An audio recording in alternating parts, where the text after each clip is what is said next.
And then Bismillah, let's do it.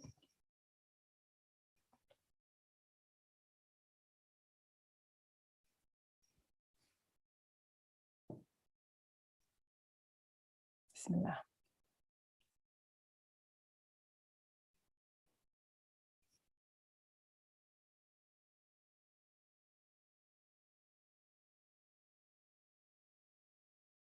Bismillah, Bismillah. Here we are. Alhamdulillah, Alhamdulillah. Super, super happy to be here, guys. Welcome, everyone. Welcome to the Muslimah Writers Summit. We had a few technical issues, which is why we're on a little bit late. But I just want to thank everybody for being here and just welcome you all to the space, mashallah. If you're on YouTube right now, a big assalamu alaikum. We're really, really happy that you've joined us. We're going to have a fantastic 4 days together, bi'idhnillah. So let's start things off properly, okay? Bismillah wa salatu wa salam ala rasulillah. Assalamu alaikum, everyone. Welcome to the Muslimah Writers Summit 2022. This is actually a really special occasion for us because we ran a Muslimah Writers Summit way back in 2018, and 2018 feels like a lifetime ago. Am I right, ladies? Just give me a thumbs up, subhanallah. You know, like a complete lifetime ago. And at the time, we had just started working with Muslim women who wanted to write. We managed to bring together an amazing group of writers and authors and editors and publishers to inspire this new wave of Muslim writers. And alhamdulillah, some of those speakers, you will be able to see them, you know, over the next few days, inshallah.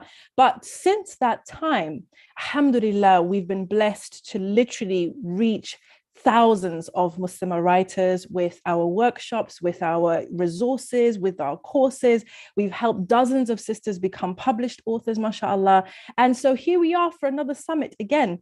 And so if you've registered for this summit, the first thing I want to do is say Jazakallahu khairan and honor you for honoring your dream and for, you know, giving yourself permission to tap into this dream that you have.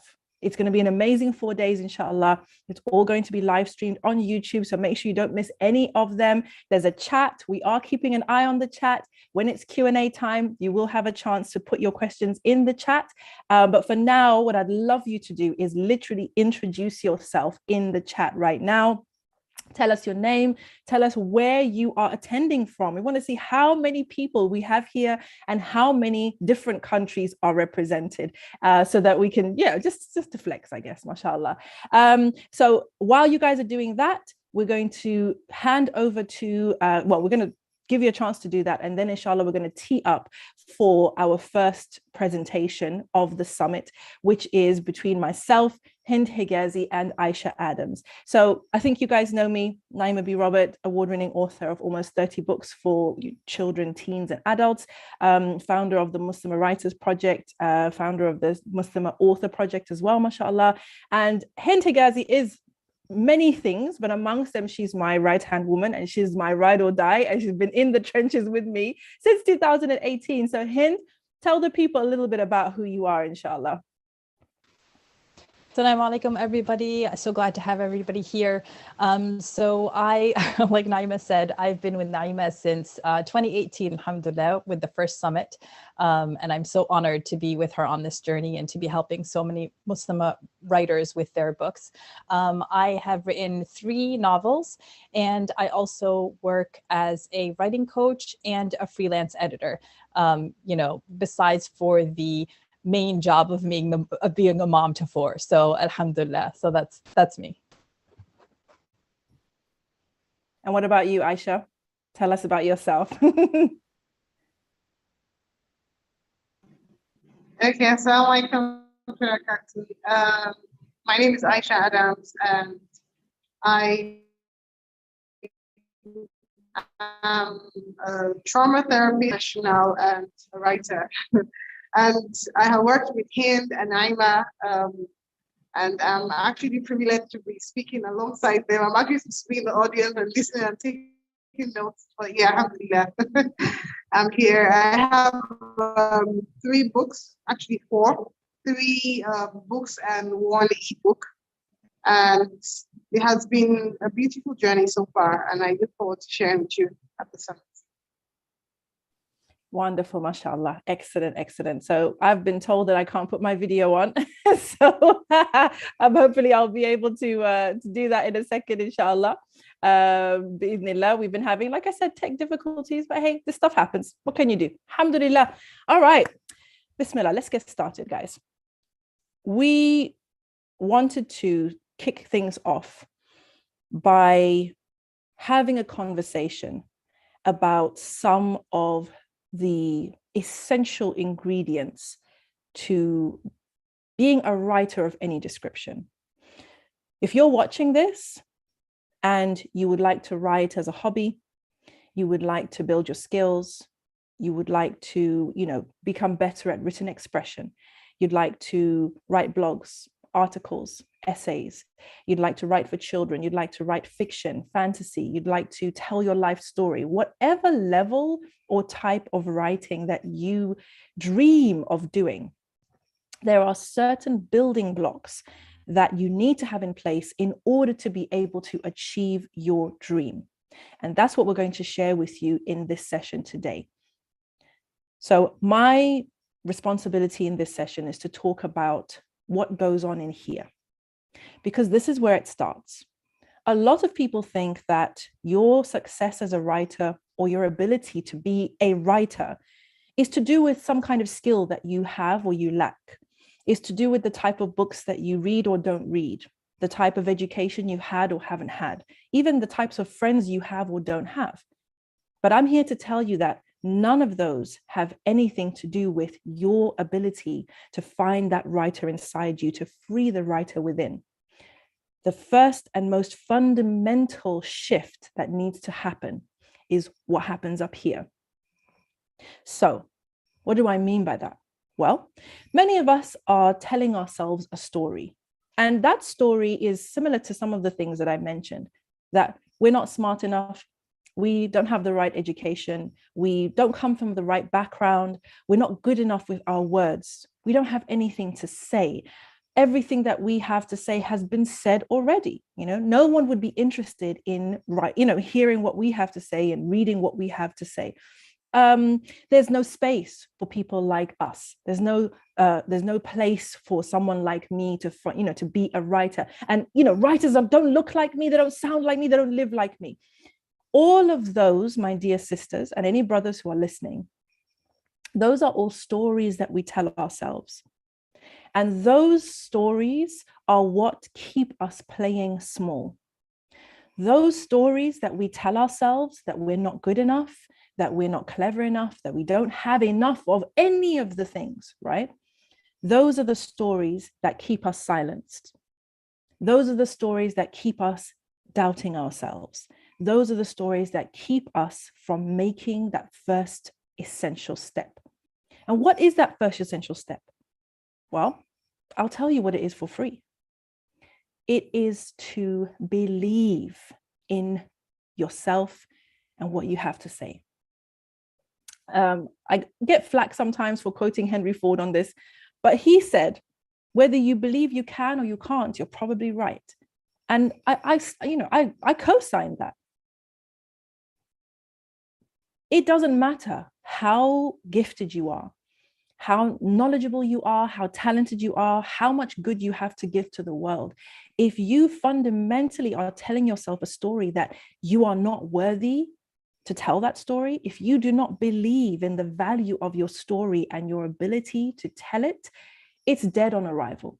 Give me a yes in the chat if you guys know what I'm talking about. If you have ever had those conversations with yourself where you're thinking of doing something, you're thinking of taking that step towards writing, but all the stories keep coming.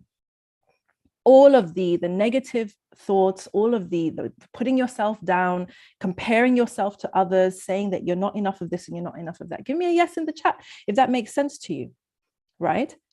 So the first step really is daring to believe that you have something to say, daring to believe that you could say something that could touch someone's life, that you could tell a story that gets people to feel something, that you could say a word and that word could have an impact far bigger than anything that you've done before.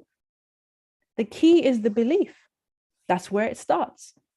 Once you have accepted the notion that, alhamdulillah, I have something to say, I have something to offer to the world. I may not know what it is yet. I may not know how many people out there need it yet, but I give myself permission to give it a go.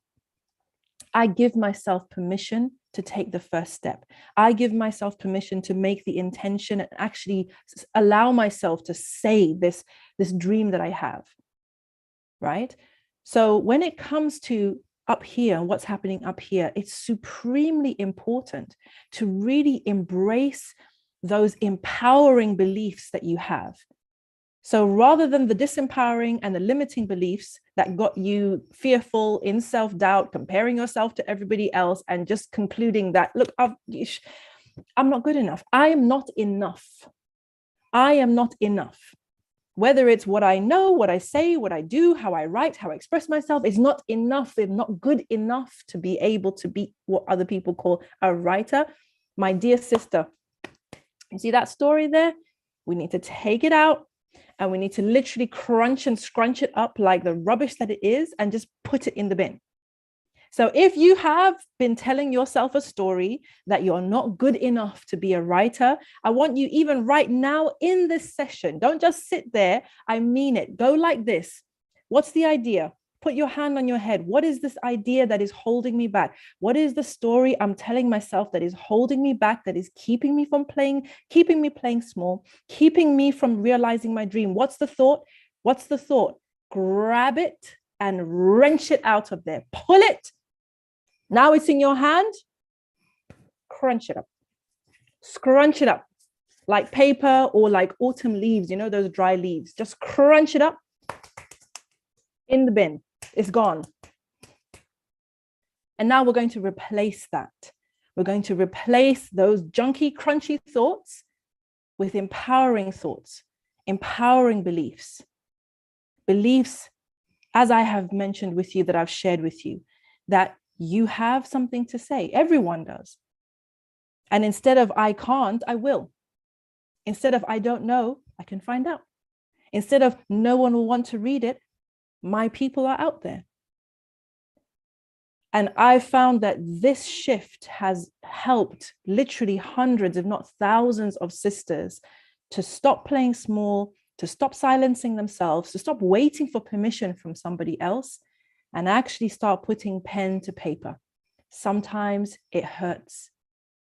Sometimes it feels uncomfortable. It feels embarrassing. You read the words that you've written and you hate it. It's not what you wanted. It's so much. Doesn't look like or doesn't read like how you wanted it to. It's okay. We all started somewhere. And for most of us, the place that we started was with some pretty rough writing. It's okay, because the more you work at it, the more you practice, the better you get. But I don't want to go into that because that is for my co-speakers to cover, inshallah. What I want you to take from this portion is the importance of the story that you tell yourself first. Forget the stories that you want to tell the public. Forget the stories you want to tell children. Forget all of that. It's the story you tell yourself that makes the difference for you to be able to move forward as a writer, inshallah. Okay, so ladies, inshallah, if you'd like to chime in, please do. If you'd like to offer anything on that before we shift to the next topic, inshallah. You are the queen of mindset, my friend. So I think you got it all covered. Alhamdulillah. Alhamdulillah.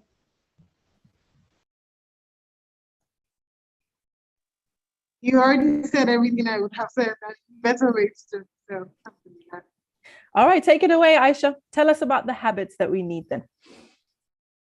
okay, so alhamdulillah, I think that the first habit for a writer, ironically, is that you need to read. because what are you going to write about if you do not have quality information to share? Because everything that you put out there, is out there. Once it gets out there, you can't take it back. And so you need to be clear that whatever you want to put your name to is something. It's an information that you can support. You can put your chest to. And understand that this is something that can be sadaqah jariyah for you. Because Nabi sallallahu alaihi wasallam said that إذا مات الإنسان انقطع عنه عمله إلا من ثلاث صدقة جارية أو علم ينتفع به. And so this book that you're writing, this thing that you're putting out, is علم ينتفع به. So knowledge that's beneficial, and if it has to be beneficial, then it has to be authentic. So as a writer, it's important that you read widely, you read fiction, non-fiction, you read different kinds of stuff, and it brings quality to the work that you put out. The second thing you need to do is yes, right. Yeah, it's ironic that I say it, but it's actually a habit that you need to have. You need to have this daily practice of writing. And I think that it's a myth that you think that your writing has to be perfect. Is there really anything called perfection? Because Allah says that we have created you as people of weakness. So we are not expected to be perfect, but we are expected to strive to live lives of ihsan. And ihsan does not mean that you are perfect. It just means that today you are a better version of yourself today than you were yesterday. And so what you put out today, what you put out tomorrow, and then you put it together, you have a book, really.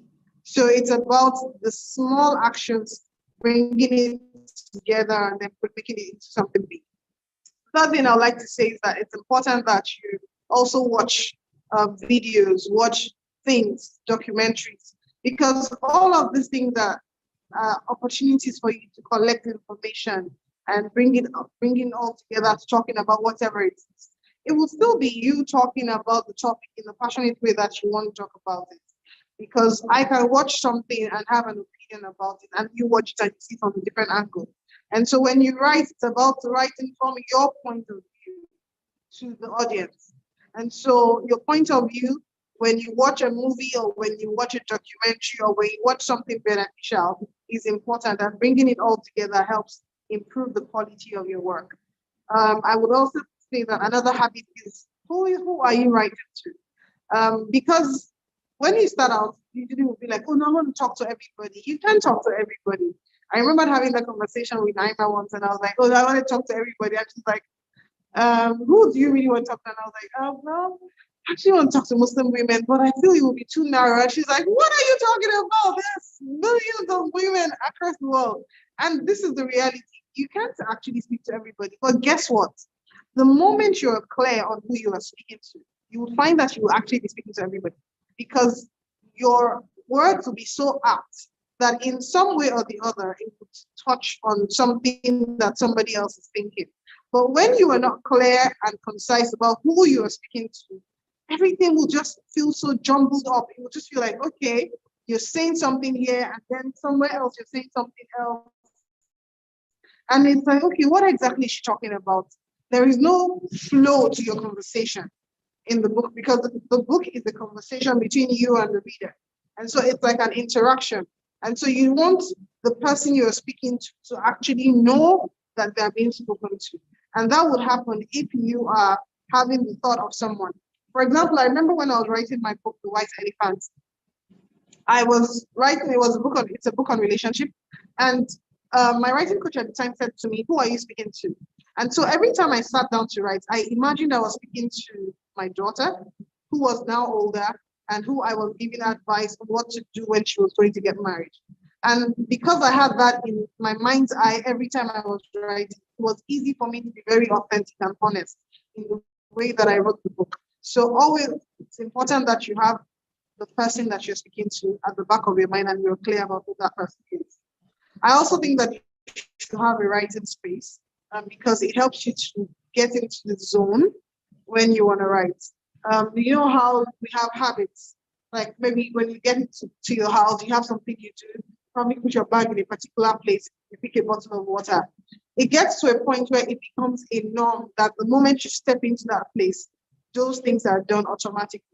And so having a space where you write helps you to get in zone when you want to write serious stuff, or when you have probably deadlines to meet in case you have an editor or a writing coach that you're working with. And it's often good that the space is not distracting, because the distractions could make it harder for you to get the words out. So a place that is serene, that speaks to you and it's comfortable for you is always important. I also say that it's important to edit, self-editing. Now, there's a process of writing where when you're done, it's good to step away from the word and then come back with a fresh eye. Now, many people struggle with that because they feel like everything is important. Well, maybe not in that book. Perhaps in other books, there are opportunities to write other books. But we have this thing where we feel like, oh, this one book is the ultimate book, is the book. And it doesn't have to be so. So self-editing is really, really important. When I started out, it used to be a struggle, but now I find it easier to actually self-edit my book, because the moment you step away from it and you come back, you find that you're able to see with a different pair of eyes, and you're not too much involved in the writing, and it gives you that opportunity to say, if I was actually reading this book, what would I like to see in it? And so it's important that when you're self-editing whatever it is you're writing, be it content on social media, be it an article, the blog, whatever it is, be open to self-editing, to giving yourself feedback. Because when you are open to giving yourself feedback, then the next habit I'm about to talk about will become easier. And that is the importance of getting an editor to work with your book. You see, the editors don't mean any harm when they cut words of your book. I know it is so hard. Like, you write like a 10,000 word book and then you get a cut and you get it back and you have 6,000 words. And you're like, what happened to my book? But if you had gotten used to self-editing, by the time you then give it to an editor, you understand that no hard feelings. This person is just being honest. And the process of editing it's almost instantaneous. You're reading and you're like, oh, no, this comes off, this comes off, this comes off. It's just like literally instantaneous. So it's not like the editor is ready to say that you don't know what you're saying. It's just a problem.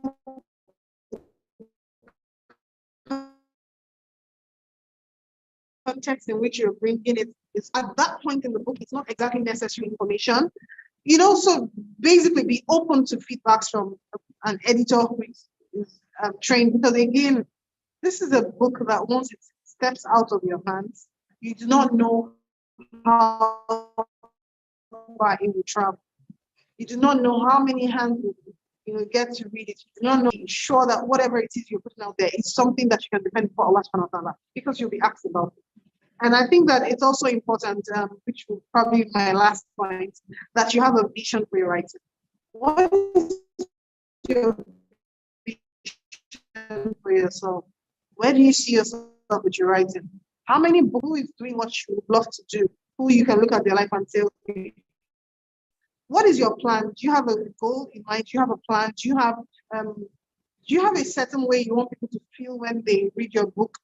Have a vision for your writing and be very clear about it. Again, I say that it's not just about the first book or the one book.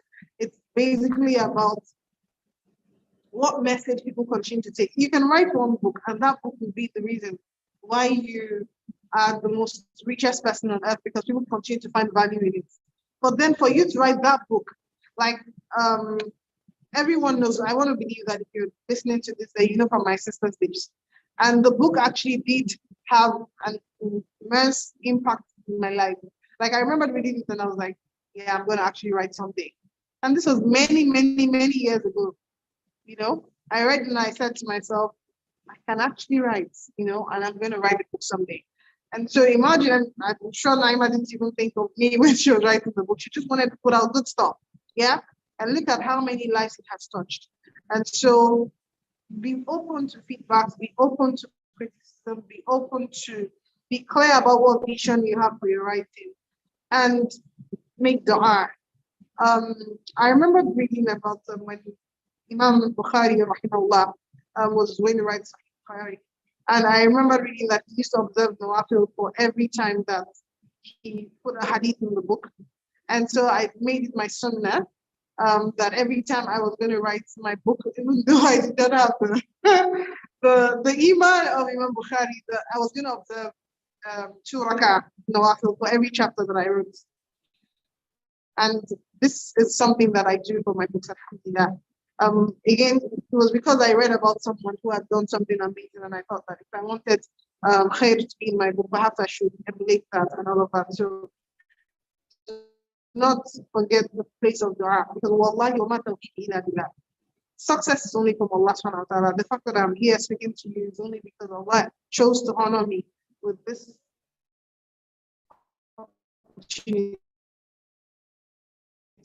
And the fact that Naima is in the world, it's just that Allah chose to honor us. And understanding that tawfiq is from Allah means that you then run to Him for every time you write, and you understand that your words are you're going to be asked about it. And for every time that you make Allah the reason why you write, and you put Him before you, and you do a lot of istighfar, basically dua, you find that Allah puts barakah in the work. And so do not forget the place of dua in your writing. Jazakallah khair. I hope that was better. Jazakallah khairan, sis. Wonderful set of reminders there, mashallah, and some really, really good action points, alhamdulillah, which is, the habit, those things that help you to understand the basics of how to start writing, how to put your book together, how to work with an editor, mashallah. So really, really helpful. Guys, let us know in the comments, inshallah, what was most useful to you. Make sure that you like the video. And if you haven't subscribed to the channel already, then you need to go ahead and do that, inshallah. We have lots more wonderful information, inspiration, and motivation for you Muslimah writers that's coming on this channel too. So make sure that you hit that subscribe button, inshallah. Now, mindset is all very well.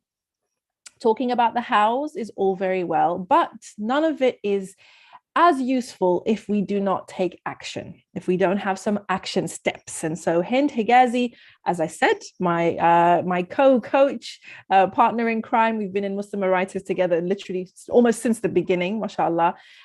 She is going to now share with you some action points and some things to actually put into practice as a result of what we've been talking about today, inshallah. Hend, take it away. Thank you, Naima. So obviously some of the points that I'm going to mention are going to overlap, because some things, just by the general nature of what we've been discussing, there's some overlap. So I want to discuss 4 main action points with you today, okay? And the first one is believe. And Naima, of course, she touched on this and she did a wonderful job, but I just want to highlight some of the things that she said. She said that we all have to begin somewhere. And I think that as new writers, we lose sight of that. And because what we see is the finished product. What we see is this author who their books are being made into movies and everybody is buying their books and everybody knows their name. But they didn't begin like that. And so you have to keep that in mind, especially when you're just starting, especially when you're just giving yourself permission to begin. You have to remember that nobody started at the top. There was we all began somewhere. And you have to believe that just like those people, they made it and they got their books out there, that you can do that too. Because even though there might be a difference in level of talent is not enough to make you successful, to make you a well-read author. It's not enough to make you finish a first draft. What will help you finish a first draft is following through and staying committed. And in order to do that, you have to believe that you can do it. So the first action point is to believe in yourself and to know that you have that potential. Just like all of those other authors, they began somewhere and they reached their potential. You can do that too. So stay connected with that idea. That was the first action plan, to believe. The second action point is to plan. And in planning, there are sort of two avenues, right? So there is the book plan, and then there's the actual writing plan. And I'm going to just talk about them separately, okay? So when you plan for your book, there are a few things that you want to get clear on before you actually sit down to write, okay? So The first thing is you want to get clear on your intention. This is something that Aishah was sort of mentioned, and this is something that Naima always talks about. You really have to get clear on what your intention is with this specific book that you're writing, okay? And it is my belief that you have to be very honest with yourself. We can have more than one intention. You can want to write a book for the sake of Allah and also make a little bit of money from that. I don't think that there is anything wrong with that. I think that unfortunately, lots of us think that there's something wrong with that, especially in the Muslim community.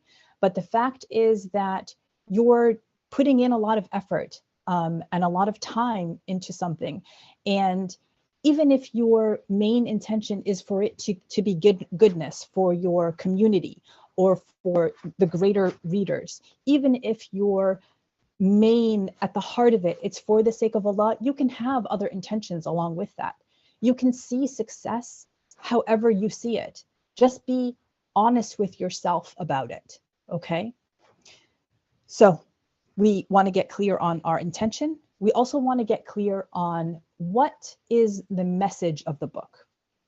What is it that the book, what issue is it that the book is solving? What message is it getting across that you want to teach? So you want to get clear on that as well. And something that Aishah was talking about as well, who is your audience? Because when we write, obviously, we don't write for children the same way that we write for adults. The language is different, the style is different, everything about it is different. So you do want to keep that in mind as you begin to plan who is your audience. Because like I just said, even though it's obvious it's a huge difference between children and adults, but there is also a difference between writing for a 5-year-old and writing for a 10-year-old. They're both children, but we speak to them differently. And our books for them are not the same. The language is different, the style is different. So you want to be clear on that at the get-go as well. So that's planning for the book. Now, when it comes to planning for your writing, and again, lots of the things that I'm going to mention here, Aishah, she had touched upon. You want to decide when you're going to write and where you're going to write and what your daily and weekly goals are, right? So you want to try to plan for that. You want to give yourself a plan for that. And don't think that just because your writer friend writes as soon as she gets up before she prays Fajr, that's what's going to work for you, okay? So definitely give yourself a plan, and then I'm going to come back to this idea because I should have prefaced everything by introducing the 4 main points. So let me just take one step back and tell you what the 4 main points are. Believe, and I've spoken to you about that. So believe, plan, create, and then assess and adjust. Okay, so believe, plan, create, assess, and adjust. So we talked about believe, we talked mostly about plan, right? So you want to plan for your book and also plan for your actual writing. And then it's time to write. It's time to create. And you have your notebook or your laptop or your phone, whatever it is that you're going to write on, and you have the set time that you said you had planned to write, and you sit down in an area that doesn't have too many distractions, and you just write. And when it comes to this writing, this creating, you are not allowed to censor yourself. You are not allowed to say, should I write this? Should I not write this? Is this good enough? I don't think this is good enough. I don't think people are going to like this. You're not allowed to say any of that, okay? Because right now, when you create, you have to give yourself permission for it to be messy, because there are no first drafts that are not messy. None. Not a one, okay? Those books on your bookshelves, that's like at least the 5th draft. At least the 5th draft of that book, okay? Your first draft, you must allow yourself to be messy with it, okay? The other thing that as you create, you have to give yourself permission to do is to be as vulnerable as you need to be. And this is where not censoring yourself comes in. If it is an angry emotion that comes up for you and you want to get it down, and you want to get it down in a way that probably you would never maybe even speak like this, put it down like that. You can always fix it later, but if this is how it's coming to you now, let it form itself on the page like that. Because there's a reason for it to be coming to you like this. It might lead you somewhere else. But if you get these emotions, or if you get these ideas and you start saying to yourself, well, I can't write that, I can't put that out there into the world, you're going to block yourself. And when you block yourself, we go back to before even square one, right? I mean, it pushes us back too far. So let it all come out as it will. Do not censor yourself. Be as vulnerable as you can be. And do not, as you create, do not go back and read your work and edit it. Naima was saying our first time out, you know, some of the writing that we do is a little bit cringeworthy, and that is perfectly fine with all of your first drafts. It is perfectly fine. And that's the way we learn, really. We need to get it out as authentically as we possibly can so that we can work through it and see where our weaknesses are and focus on those strengths and drive it in that direction, okay? So after we create, what's the next process? What's the next step in the process? It's to assess and adjust. And actually, we assess and adjust each of the other points, and we do it as we move along. What do I mean by that? So we talked about believe and plan and create, okay? At the end of the, let's say at the end of the week, we want to assess and adjust our beliefs. Are we still in a good mindset? Are we still in a place that we're talking kindly to ourselves? Are we still in a place where we're saying, I can do this? I'm going to continue to work to achieve this goal. Or have we regressed? Because the truth is, there will be times in our lives, all of us, where we do step back, where we do regress. And that's why we have to assess and adjust. If you find that you are sort of lacking in the mindset, if you find that you have become, you're telling your, the mean girl thoughts are coming up more often, then you have to adjust that. Again, using all of the points that Naima mentioned when we first begin, okay? You have to assess and adjust your plan. It's very important for you to understand that being flexible is an essential part of being a writer, okay? Because so many things change. Sometimes you sit down to write one book and you end up writing something completely different. And this thing that's completely different, this is really what needed to get out there. Your original idea, that was good to get you where you really needed to go, okay? So if you find that the words that are coming down on the page are not matching the message that you originally planned on, then something needs to be adjusted. Is the writing correct and the message the one that needs to be adjusted? Or have you gone off on a tangent and you need to come back? Okay, like you really do, this really is the message that you really want to write about. And in your actual writing, you've gone on a tangent and now we need to reel it in, okay? Once you start your planning for your writing, you will eventually have created an outline. And you don't necessarily, as you write, you don't necessarily have to go in order, but you do need to be touching upon the points that were in that original outline. And so you assess at the end of the week, have I really been touching upon these points? And if so, great. If not, what needs to be adjusted? Is it the writing again that needs to be adjusted, or is it the outline that needs to be adjusted?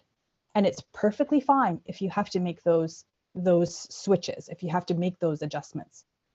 Likewise, if you planned to write every day for 10 minutes a day, right in the morning, and the week goes by and you haven't done that, do we beat ourselves up over that? No, we do not. You forget about what's gone, but you adjust. So you assess what's happened and you adjust. Okay, so maybe is it the timing that isn't working for you? Do you need to adjust it so that you are writing later on in the day, maybe before you go to bed? Is it that you feel overwhelmed by your daily goals? Some of us work really well when we have a daily goal that is a word count. And for some of us, that tends to overwhelm us. And we feel like, well, if I said that I'm going to write 500 words and today I only wrote 50, then I didn't achieve my goal. And that makes them not feel accomplished, and that can set you back. So maybe it's your actual goals, your daily goals, that need to be adjusted. Okay. So like I said, at the end of the week, you assess and adjust each of the previous action points, your belief, your plan, and your writing. Actually, you don't want to read your writing and go back and make any changes. That's the only one that we don't want to adjust just yet. If it isn't fitting with with your outline, if it isn't fitting with your original message, then that kind of adjustment needs to be made. But it's not a good idea for you, as you write your first draft, to go back and read it, because to go back and read it like the whole thing, because it's not time for that yet. Our first draft is for us to just get everything out of there, all of your ideas, anything that is related to that topic. You want to get all of that out of your system, out of your mind. And then we can go back and fix it up and see what needs to stay and what needs to go. But that isn't now. That isn't in your first draft. So we don't actually assess and adjust the writing itself, but we assess and adjust the process of writing. You know, where you're going. Are you really meeting? Is your writing matching with your message? Okay, so believe, and that's super important, you guys. Plan. You want to plan for your book and plan for your writing. Create, and that's actually your writing time, just actually getting it down there. Remember to give yourself permission for it to be messy, and remember for you to give yourself permission for it to be as vulnerable as you need it to be, and then assess and adjust. So those 4 main action points. And I hope that that's been beneficial to you. Aisha and Naima, you want to add anything? MashaAllah, tabarakallah. You knocked it out of the park. Aisha's face is like, alhamdulillah. That's a really comprehensive guide, really. And mashallah, I can hear how much of your experience and also our combined experience of working with different writers has led us to understand that this way works, guys. This way works. And the thing is, we are going to wrap up, but I just want to say one thing, because in the chat, people are talking about editing and, sort of about editing. People push back at us, and there's so much resistance to writing fearlessly. When we mean what we mean when we say writing fearlessly, so fear-free writing, is that you write as if no one will read it. You don't think of editors, you don't think of critics, you don't think of your mom, you don't think of your husband, you don't think of your best friend from school, you don't think about anyone else. You write honestly from a place of authenticity and vulnerability, and you write fear-free, because there is nothing to fear. Now, a lot of people already, there's resistance there, because when we start writing, we are thinking of everybody else. We are thinking of what other people are going to say. We are worried about what they're going to make of what we've done, which is part of what strangles us right at the beginning, because we're so focused on what we expect to be the negative consequences of the writing that it blocks us creatively. We become paralyzed by fear. So when we say, start with the belief, give yourself permission, take ownership, and write without making changes, without editing, without kind of going back over it and making changes, etc. Trust me when I say if there's one action point that you take from Coach Hend's talk, that one there, aside from the belief one, that one could be a game changer for you. Because if you are someone who's been trying to write for a while, I wonder how many abandoned drafts you have. I wonder how many pieces of writing you started, you attempted, and the fear became too much. You decided it wasn't good enough because you were focusing on something else and you let it go. You left it, you didn't finish it, and you didn't put it out into the world. So if you can embrace fear-free writing and write as if no one will read it, and literally shut off the editing mode, just like shut it down, inshallah, you will see yourself making great strides with your writing, because you know that there's nothing to fear. This is fun. Writing is fun. This is the thing. Sometimes when we have these conversations, it feels like so heavy, like it's so much work. This is nonsense. Writing is fun. Writing is like talking. Okay. In fact, writing is better than talking for my introverts out there. Okay. Writing is like thinking. Writing is like dreaming. Guys, you can unmute if you like. Writing is like thinking. It's like dreaming. It's like playing. It's like, imagining scenarios. It's like having an argument in your mind. It's literally like thinking. So if you enjoy thinking, if you enjoy imagining things, if you enjoy knowing things, if you enjoy talking, conversing, describing things, talking and communicating with people, that's all that writing is. We make it into this huge thing that we obsess about and we get really, really kind of, anxious about, but really it's just communicating. It's just communicating in another way. So, I think we can all agree on that, ladies, mashallah. So we want to thank every one of you that was here live for this. We are going to shut off the live stream now, and we will be back in about 5 minutes, inshallah, for our next panel discussion, where we're going to be actually talking to